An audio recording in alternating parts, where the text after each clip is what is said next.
लचकता जाए, बहंगी लचकता जाए।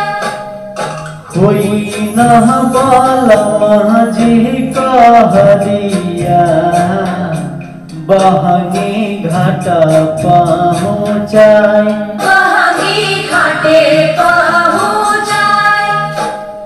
कहाँ चाही बसह के बहंगिया बहंगी लचकता जाए, बहंगी लचकता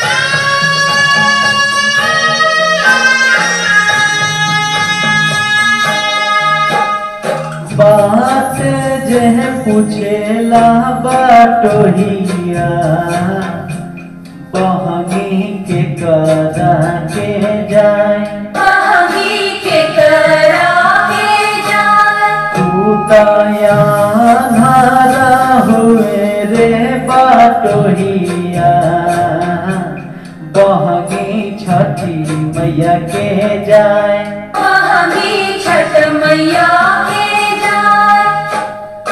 वहाँ बेजे बारी छठी मैया बहंगी उनका के जाए, बहंगी उनका के जाए।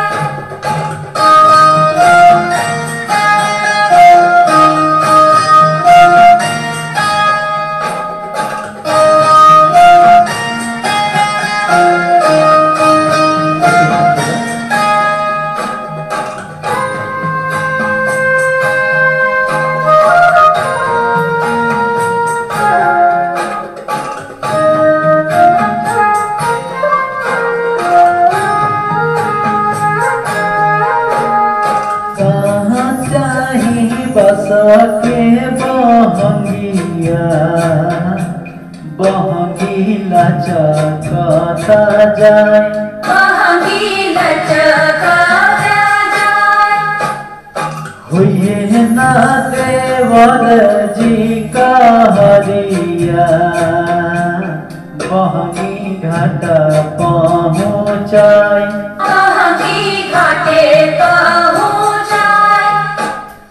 वहाँ बेजे बारी छठी मैया बहंगी उनका के जाए, बहंगी उनका के जाए।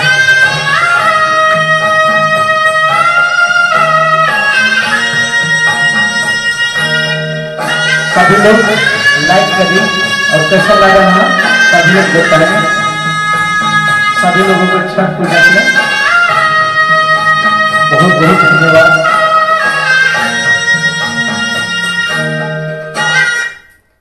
जय हो छठी मैया।